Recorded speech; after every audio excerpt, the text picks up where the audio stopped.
Et si nous prenions la décision de rendre nos vies plus simples? Si nous commencions à prendre du plaisir en faisant beaucoup plus, mais avec moins de ressources? Si retourner à l'essentiel devenait pour chacun d'entre nous un objectif? Je m'appelle Lionel Clément et depuis une dizaine d'années, j'ai décidé de mener une vie plus simple, plus en adéquation avec mes valeurs. Durant ces 10 années, j'ai travaillé à mener une vie plus frugale et j'ai découvert que c'était absolument pas une vie triste, ennuyeuse et pleine de frustration. J'ai découvert dans la frugalité une forme d'abondance qui aujourd'hui me rend pleinement heureux, même si je suis encore loin, très loin d'être arrivé. Et je suis convaincu que cette quête de simplicité est la quête de ma vie. J'ai créé les chemins de la frugalité pour partager mon expérience, mes découvertes, mais aussi pour vous inspirer et vous donner envie, à vous aussi, de faire de l'essentiel le tout de votre quotidien. Je vous souhaite de passer un excellent moment avec moi sur ces chemins qui, au final, ne nous mènent qu'à nous-mêmes.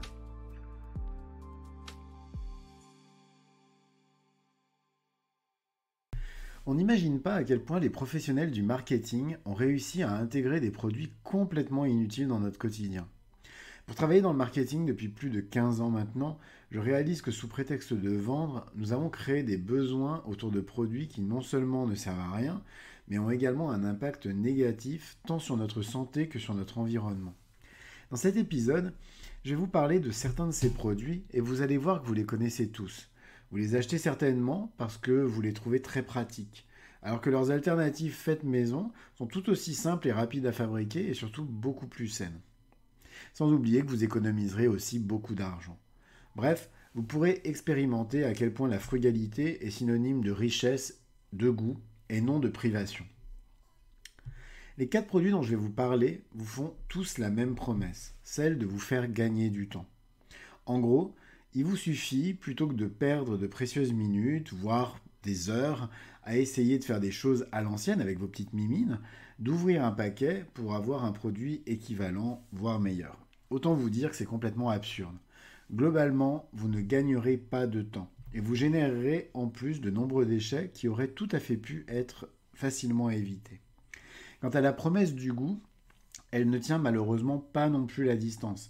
Il y a du sucre, du sel, du gras. Ces produits n'ont qu'un seul objectif, vous rendre addict pour que vous ne puissiez pas envisager de vivre sans eux. Sans oublier que fabriquer ces produits vous-même vous coûtera jusqu'à 2 fois moins cher, ce qui dans un contexte d'inflation galopante est loin d'être anodin.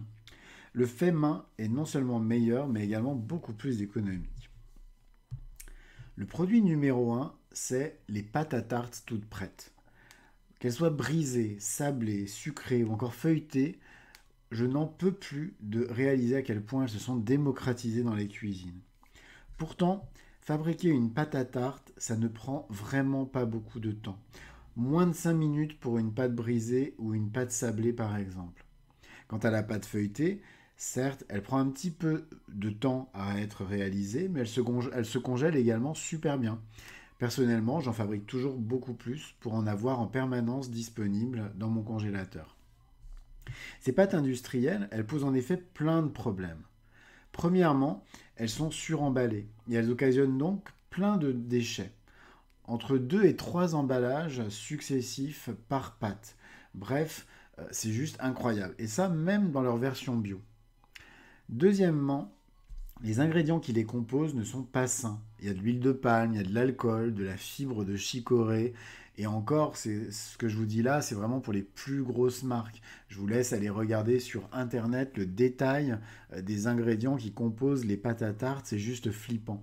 Et je passe bien sûr sur les conservateurs, les colorants, qui n'ont rien à faire dans un produit comme celui-ci.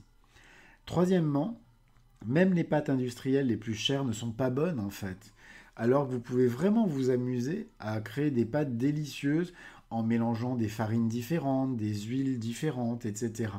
Bref, arrêtez de manger des choses qui sont dégueulasses. Sans oublier que le coût d'une pâte maison est jusqu'à 2 fois moins cher qu'une pâte industrielle. Le produit numéro 2, qui est sans doute le comble de l'absurdité, c'est la salade en sachet. La salade en sachet, c'est vraiment le produit qui est estampillé pour moi fainéantise. On ouvre un sachet en plastique qui va mettre des années à se dégrader juste pour éviter de laver une salade. Pourtant, laver une salade, c'est super rapide. Même la personne la plus occupée peut faire ça toute seule sans maîtriser des compétences culinaires dignes d'un restaurant gastronomique. Sans oublier que pour nettoyer toute cette salade, les industriels ils utilisent de l'eau chlorée. Puis ensuite ils rincent pour enlever les traces de chlore. Bref, il faut jusqu'à 30 litres d'eau pour nettoyer un seul kilo de salade industrielle. Alors que chez vous, 1 à 2 litres d'eau sont amplement suffisants. De même, le coût d'une salade en sachet ramenée au kilo est 2 à 3 fois supérieur à celui d'une salade achetée chez votre maraîcher. Le produit numéro 3 à supprimer de toute urgence, c'est la sauce de salade en bouteille. Là aussi, rien n'est bon dans la sauce de salade en bouteille. Elle contient des épaississants, des exhausteurs de goût, des huiles de mauvaise qualité. Et en plus, elles ont un rapport qualité-prix qui est ridicule. D'autant plus qu'elles sont horriblement chères comparées aux sauces de salade maison qui reviennent jusqu'à 5 fois moins chères. Pire, les sauces de salade dites allégées. Ici, on achète de l'eau additionnée de gomme, guar, xanthane, etc. pour donner de la consistance. Une sauce de salade, c'est très facile à faire. Il faut de la moutarde, du vinaigre, du jus de citron, de l'huile et l'huile de votre choix. À vous ensuite d'ajouter les herbes, les assaisonnements que vous souhaitez, tout ça prêt en moins de 5 minutes. Bref, inutile de se ruiner à acheter des produits qui sont pas bons non plus ni au goût, ni pour votre santé. Enfin, le produit numéro 4, c'est la mayonnaise en tube ou en pot. Pendant des années, j'étais convaincu qu'il n'y avait rien de meilleur qu'une mayonnaise industrielle. Et puis, j'ai découvert la mayonnaise faite maison. La mayonnaise, elle est réputée super compliquée à réaliser, alors qu'avec un fouet, il n'y a rien de plus simple. Un jaune d'œuf, de la moutarde, de l'huile, c'est tout, et c'est délicieux. Et là aussi, on s'épargne de mettre dans son corps des produits de très mauvaise qualité à la composition vraiment douteuse.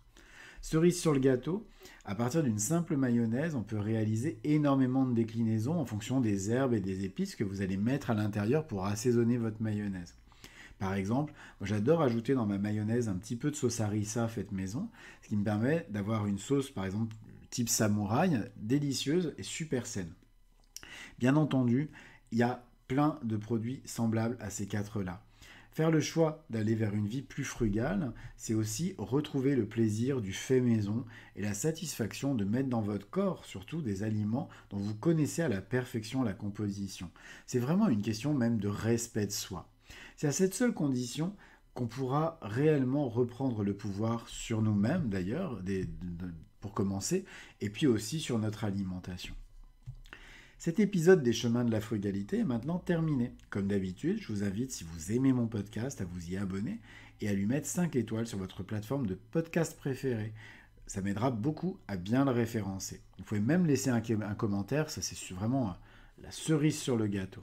Et puis sinon, vous pouvez également le partager autour de vous afin de le faire connaître à vos proches. En attendant, je vous souhaite à tous une très belle journée et je vous dis à demain pour un nouvel épisode. Au revoir.